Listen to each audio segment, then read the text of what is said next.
Sunday, October the 19th, 2025, I posted Anachronism 4860. It's called Dictators in Love. It has a quote to begin. Once you stop to listen, you're hooked. John Ashbery. We messed around with the circumstances and got a little turned around. It's not always us versus them, even though it's competition that keeps us alive. Only one of us believed that one, and it wasn't me. We were both drawing on maps in the strategy room, thick books in the hands that weren't able to draw nice. We were at the point where we were looking up a word or two from every sentence we read.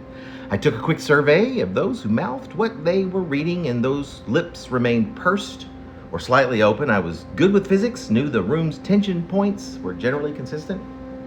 When it came down to the wire and everyone looked up at the behemoth of a television that hung on the wall, garnering central focus, the genre changed from suspenseful whodunit to supernatural psychodrama.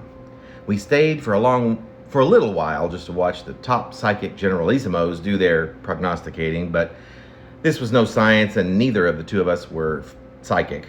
Telepathic, of course, we both were, and for a while it was a game of who was going to last the longest, but by the time the third honcho walked up front and center with his crystal ball, without even a nod or a darting look, we were both walking out of the dungeon into the brightly lit hallway. Down the marble steps we skipped. We pulled up our sleeves, a bit giddy by the beauty of the October afternoon. We felt around at each other's opinions over where lunch should be taken and settled on the Greek place, a couple of blocks into civilization.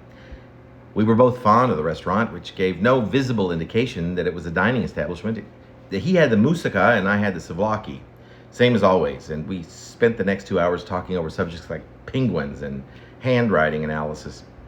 We intermittently laughed, often until the tears came swelling, which must have annoyed the rest of the diners, all quiet as church mice to no end.